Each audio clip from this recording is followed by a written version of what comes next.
ao capítulo 26 do livro Os Mensageiros, ouvindo servidores. Notei que o trabalho no posto se desenvolvia em ambiente da mais bela camaradagem, não obstante o respeito natural às noções de hierarquia. Enquanto palestrávamos animadamente, Ismália recebia servidoras numerosas em atitude verdadeiramente maternal, embora muitas mostrassem o rosto envelhecido, parecendo avós da esposa do administrador. Aniceto nos ministrava lições de vulto, extraídas de circunstâncias aparentemente inexpressivas. E Alfredo recebia os colaboradores de todas as condições, não só com espírito de solidariedade, mas também de imenso afeto. Ria-se carinhosamente ou fornecia pareceres sem o mínimo gesto de impaciência ou irritação. Aquele clima de concórdia fazia-me enorme bem. Tudo respirava ordem e compreensão, bondade e harmonia. A atitude paterna do administrador do posto de socorro, expressa em energia e amizade, organização e entendimento, atraía-me com força. Então, André Luiz aí faz uma descrição que nem parece que nós estamos falando de um mundo espiritual. São falas assim bem comuns de quem participa de um trabalho assistencial e pretende fazer com que ele se execute de uma forma ordeira.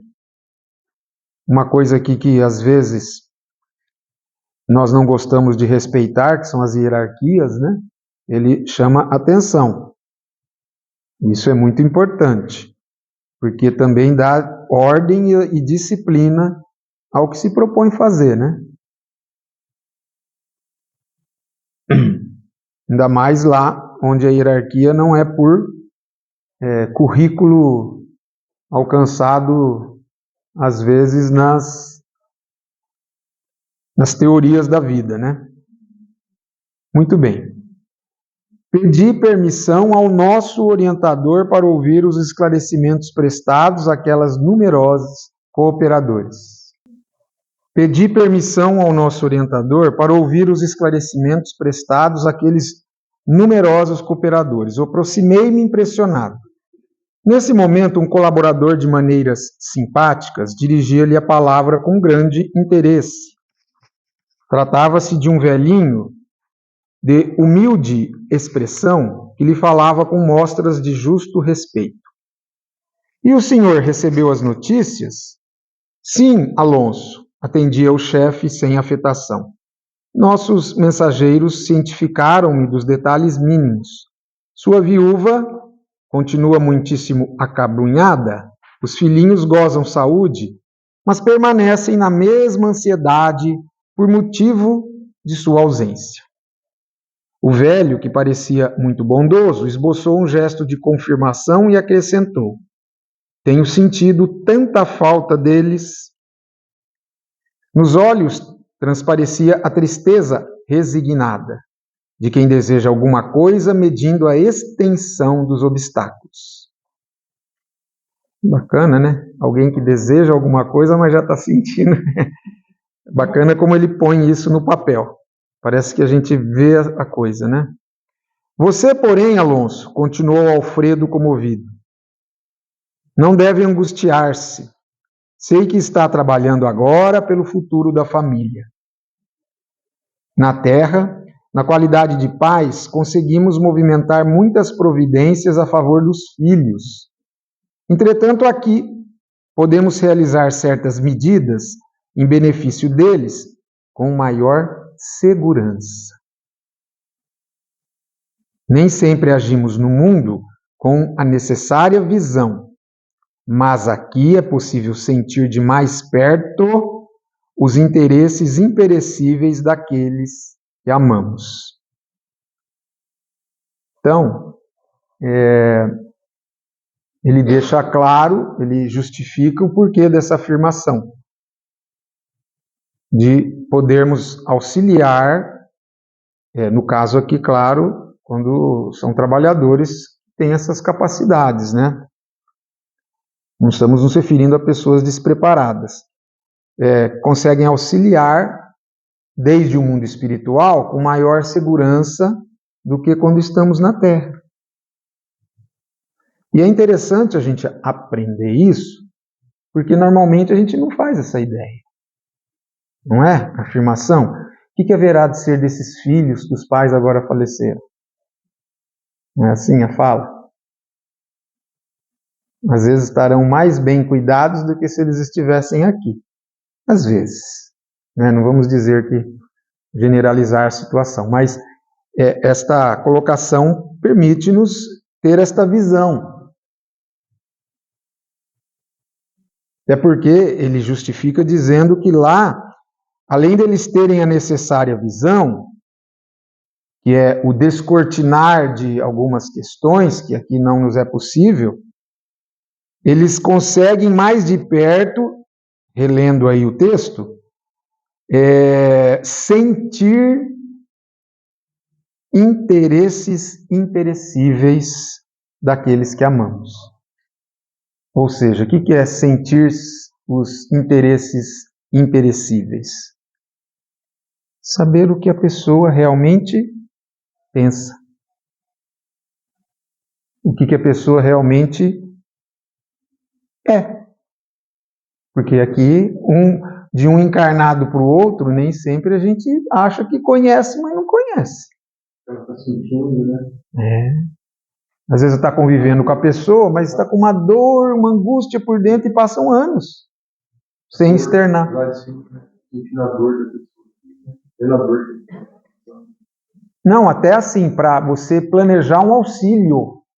Mas aqui ele está dizendo que a análise é mais segura, porque, vamos supor, ele vê que aquela pessoa precisa uma determinada situação passar, que se avizinha, e que se estivesse aqui na Terra, você já faria de tudo para impedir. E aprende lá no mundo espiritual que vai ser bom. Embora a pessoa que ficou aqui vai pelejar. Então lá a gente sabe realmente o que ela necessita. De repente o que a gente acha que ela necessita não é o que ela precisa. Porque, como eu disse no começo, eu pus uma condicional. Não é a visão de qualquer um que tem isso. Não é? Quem está falando aqui é o Alfredo. Tem experiência no trato com essas questões, já é coordenador de um posto de socorro. Então, tanto que esse diálogo que ele terá aqui, vamos continuar com Alonso, mostra essa segurança de postura do Alfredo. Então é uma pessoa que conhece, então ele pode afirmar isso. Não generalizo essa questão, tá? Mas o sentimento elevado é sempre um caminho reto para a nossa alma. Todavia, não podemos dizer o mesmo a respeito do sentimentalismo cultivado no círculo da crosta. Exatamente o exemplo que eu te dei, Zelão. O sentimentalismo poderá significar uma atitude de responsáveis por uma pessoa aqui, em que você quer privar ele de tudo. Já vamos ler ao final deste capítulo o texto que eu enviei em PDF, Familiares Queridos. E lá deixa bem claro a fala de Emmanuel sobre essa questão. Então o sentimentalismo é isso. Você quer poupar? Muita vez. Não, você não quer que elas... Ninguém quer, né? Na verdade é isso. Mas lá de cima você quer. Isso. Edificador, né? É preciso que você tenha muito cuidado em não desorganizar a mente. A saudade que fere, veja, impedindo-nos atender à vontade divina, não é louvável nem útil.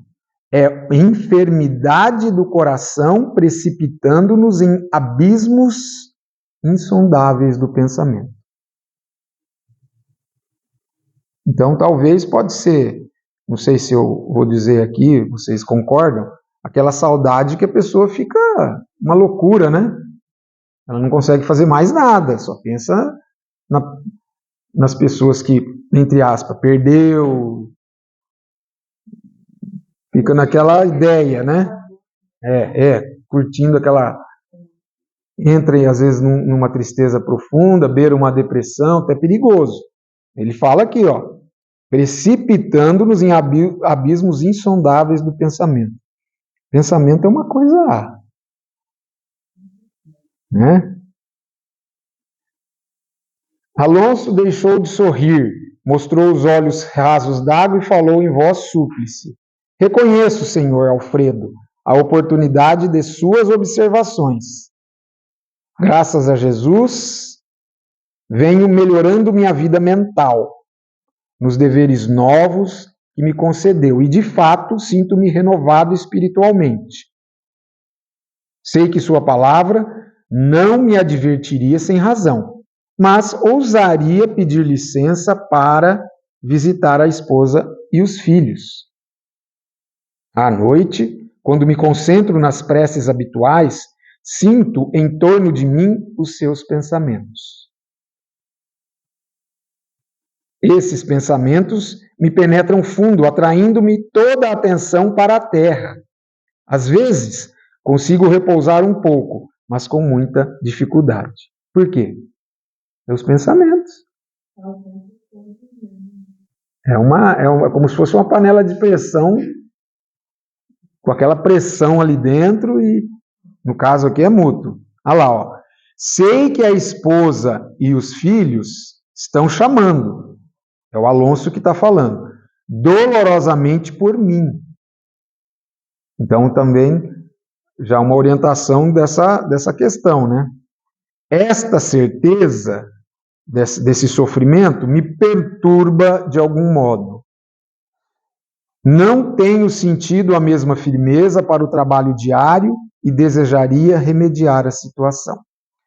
Veja, isso aqui está interferindo no trabalho dele no mundo espiritual. Auto-obsessão. Isso sim, essa questão pode até ser, exato, muito bem colocado.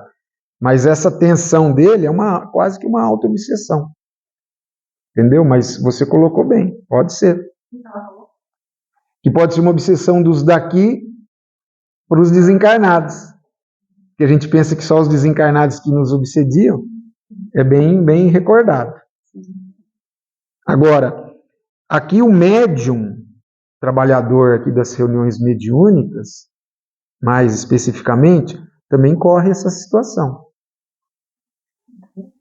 O médium, assim, por às vezes estar nessas sensações de muita excessiva preocupação com qualquer situação, qualquer lance da sua vida material, né? Isso faz com que ele se perturbe, dando aquele excessivo atenção àquela situação e vem para a reunião mediúnica meio desconectado. Isso acontece muito frequentemente. E atrapalha, como ele está dizendo aqui, ó. Reconheço que minhas obrigações presentemente são outras e que devo estar conformado. Devo estar conformado. Uma coisa é a teoria, né? Saber que devo estar conformado. No entanto, confesso que minha luta espiritual tem sido bem grande. Estou certo de que me perdoará a fraqueza. Que chefe de família não se sentiria atormentado, ouvindo angustiosos apelos do lar, sem meios de atender, como se faz indispensável? E é verdade, né? Como obter isso? Enquanto estamos aqui. Não adianta chegar lá para fazer esse exercício, não. Pode até acontecer isso, mas o ideal é que exercitemos desde já. Porque ele está aqui, ele é uma pessoa, ele é um cooperador de trabalho lá. Não é um que está sendo vamos dizer, né, em tratamento, está lá internado nas câmaras. Não, ele já é um cooperador. E revelando o enorme anseio da alma, enxugou os olhos e prosseguiu. Quisera rogar aos meus colegas, calma e coragem, esclarecendo que meu coração ainda é frágil e necessita do amparo deles. Então, ele está denotando aqui que eles estão tendo uma influência decisiva nesse desequilíbrio dele. Estimaria pedir-lhes esse auxílio para que eu possa atender às atuais obrigações sem desfalecimentos. Ou seja, ele já está dizendo aqui para o Alfredo num possível contato que ele ia pedir. Um contato mediúnico, provável, né? Numa casa espírita. Ele ia pedir para... que é o que acontece nas mensagens que o Chico trazia, né? Fique calmo, tranquilo. Quem sabe me considerar agora a permissão precisa? Temos bem perto de nossa casa um grupo de amigos espiritistas. Talvez não me fosse difícil transmitir algumas palavras, breves que fossem, tentando tranquilizar a esposa e os filhos. Tudo aqui na teoria tá legal. Só que agora Alfredo vai falar. Tinha que ele falar, né? E aí que está a situação. Se você tem um coordenador com esta sobriedade, conhecimento, experiência, ele vai dar o tom correto. Porque senão pode ser complicado, né? O outro lado. Alfredo, imperturbável, não respondeu negativamente. Aqui, ó, é uma aula. Ainda que tem pouco médio doutrinador aqui. Eu, você, Ju,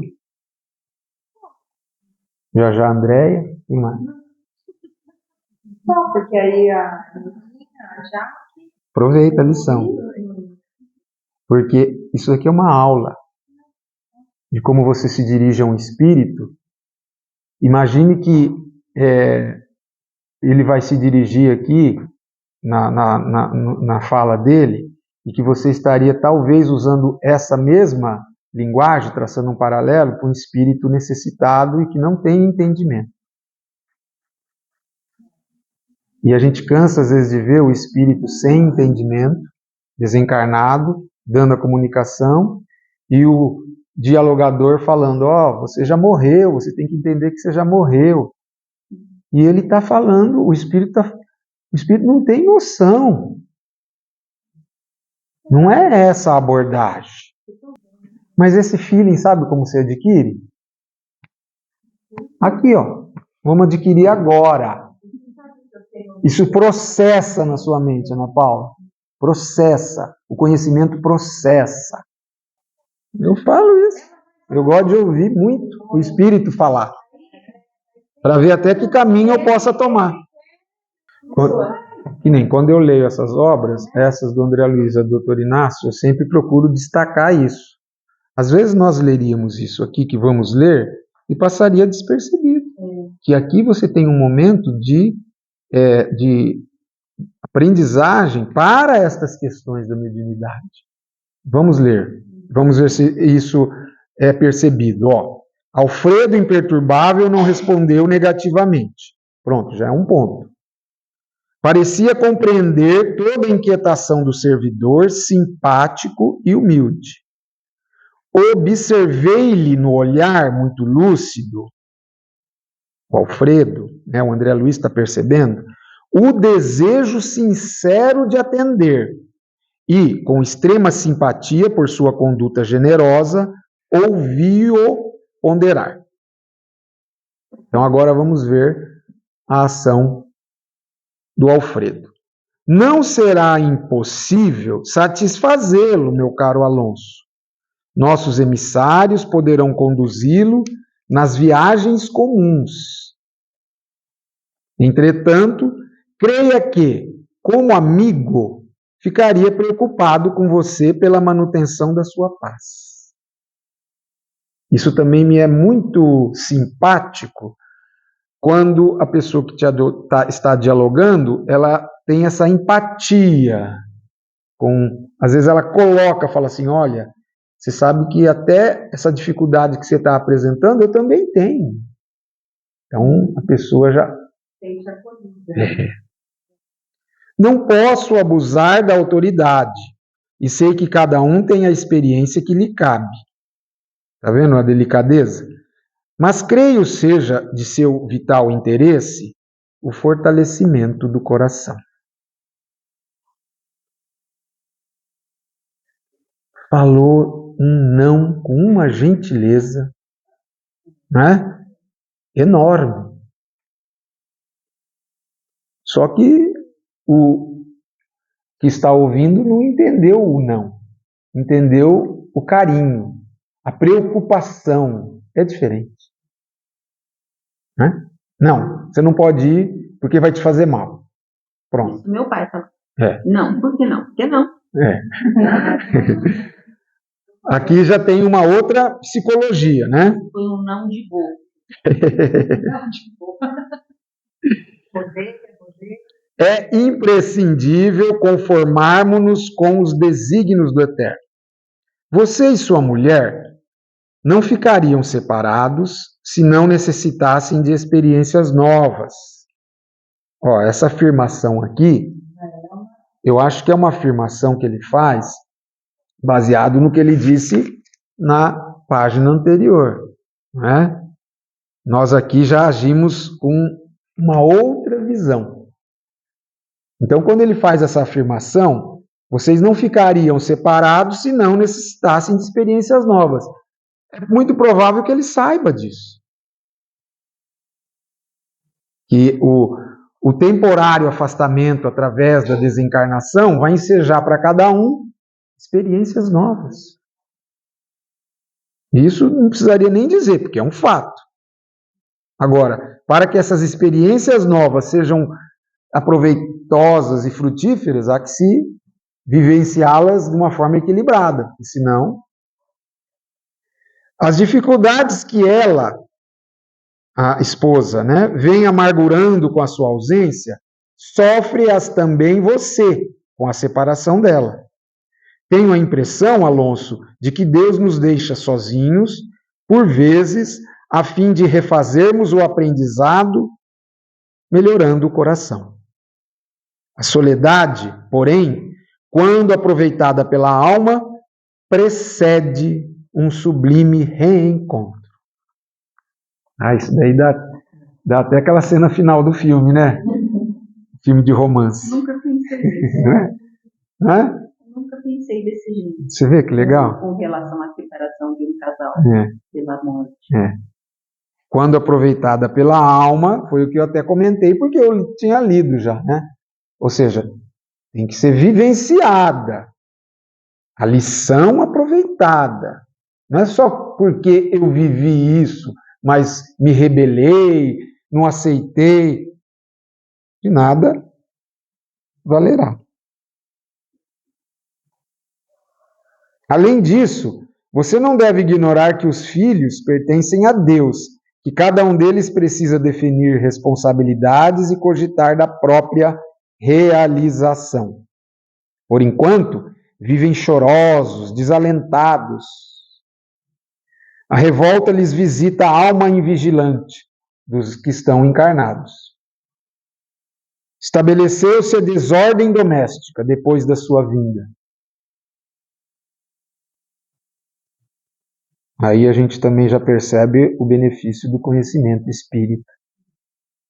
Estabeleceu-se a desordem doméstica.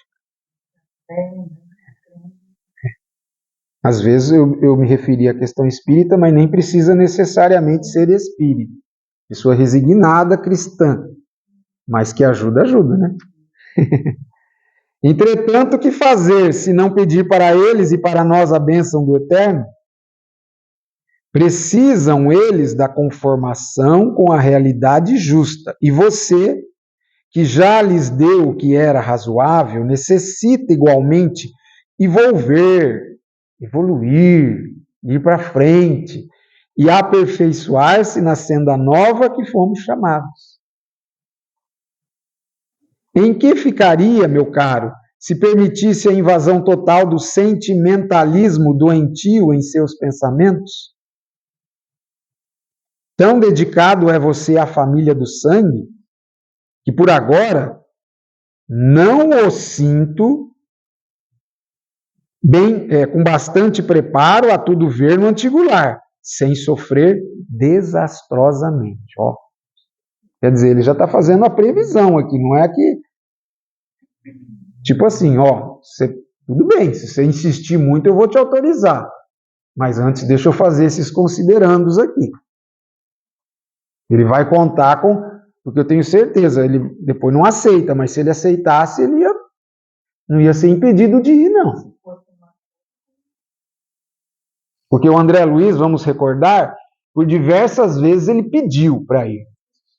Mas lhe foi, assim, impedido, sempre falando, tal. Muito tempo depois, quando foi aquecido a ida dele até a casa da família, ele ainda sofreu. Você imagine se tivesse sido no tempo anterior. Veja só o que vai acontecer aqui. Ó. Interessante essa lição. Há tempos, é um caso aqui que ele vai contar agora, para ilustrar essa situação.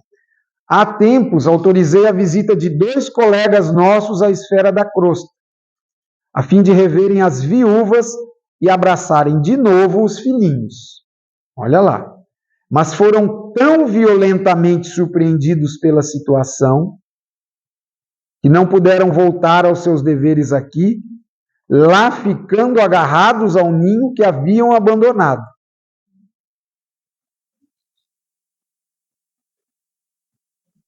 Não vigiaram o coração convenientemente. Então, quer dizer, talvez não houve um erro de diagnóstico. Como aqui ele está fazendo tendo esse cuidado de falar com o Alonso. Alonso, talvez com esses outros 2 houve também isso. Mas aqui eu creio que não houve um erro de diagnóstico. Ele está falando, ó, não vigiaram o coração convenientemente. Ouviram em demasia o pranto dos familiares terrestres, envolveram-se nos pesados fluidos do clima doméstico e, passada a semana de licença, não conseguiram erguer-se para o regresso. Estavam como pássaros aprisionados pelo visgo das tentações. Os encarregados do noticiário particular voltaram ao posto sem eles, com grande surpresa para mim. Quer dizer, ele acreditava que ia dar para eles irem e voltar. Nem ele pode dizer que não vai. Ele já negou para ele que eu fazia. Pode ser. E, francamente, não sei quando poderão reassumir as funções que lhes cabem. O prejuízo de ambos é muito grande. Depois de pequena pausa, Alfredo rematou. Os voos de grande altura pedem asas fortes. Alonso, que ouvia de olhos arregalados, considerou resignado. Desisto do pedido. O senhor tem razão. O administrador abraçou e murmurou. Deus ilumine o seu entendimento. Admiradíssimo, reparei que outros colaboradores se aproximavam, rogando esclarecimentos, pareceres, edificando-me no exemplo do administrador amigo, que respondia em voz firme e afetuosa, demonstrando interesse de irmão.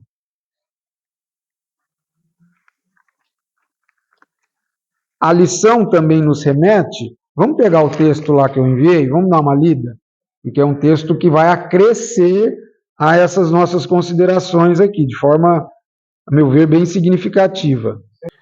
Esse texto é chamado Familiares Queridos, do Emmanuel, psicografia do Chico Xavier. Em nos reportando a familiares queridos, observa que da cota de tempo que já despendestes em ansiedade na existência, talvez que a maior parcela terá sido gasta com preocupação em torno deles. A fala aqui é para nós que ainda estamos encarnados com eles, tá? mas é possível você jogar isso para como se você estivesse desencarnado. Cabe muito bem. Pais, filhos, cônjuges, irmãos, tutelados e companheiros. Muitos dentre eles andarão em problemas, ameaçados, menos felizes. Terão sofrido tentações e jazem desorientados, suportando prejuízos e acham-se atormentados por aflição e desânimo. À vista de provas atravessadas, provavelmente evidenciem alterações de comportamento e, por vezes, haver-se-ão internado em erros e labirintos, cujos meandros obscuros levarão tempo a superar. Quer dizer, você está vendo uma cena bem triste com os seus familiares queridos. Nesses lances críticos da experiência comum, deves perguntar habitualmente a ti mesmo: que fazer para auxiliá-los? Agora vem a resposta. Antes de tudo, convence-te de que não será lamentando ou acusando que te farás útil. Nem tampouco largando as próprias obrigações, a fim de seguir-lhe os passos no desaconselhável tentame de arrebatá-los às lutas edificantes de que necessitam. Então, a premissa é essa. A premissa. Isso é importante, né? Não lamentar, não julgar, e cada um tem a sua luta. No esforço de ajudá-los, lembremos nós mesmos, quando situados em certas encruzilhadas do mundo, reconhecendo que raras vezes teremos seguido os avisos nobres com que alguém nos tenha brindado. Rememoremos as ocasiões em que teremos arquivado pareceres dignos e silenciado antes as apreensões de almas queridas, sem absolutamente deixar de lado as inclinações e propósitos que nos induziam para determinados tipos de aventura ou de ação inconveniente. Quer dizer, conselhos às vezes vêm, mas a gente, não dá ouvidos. É uma outra coisa a considerar. E ele vai arrematar. Quando devas tolerar longos períodos de ausência dos seres amados,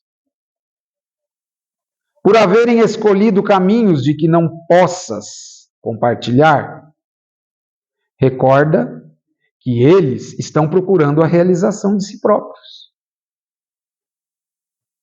Ao invés de estranheza ou censura, dá-lhes o valioso apoio de tua compreensão e de tua bênção. Podes, além disso, auxiliá-los através da oração, permanecendo em paz e amando-os sempre, na certeza de que a bondade de Deus, que te guia e te envolve, envolve e guia a todos eles também.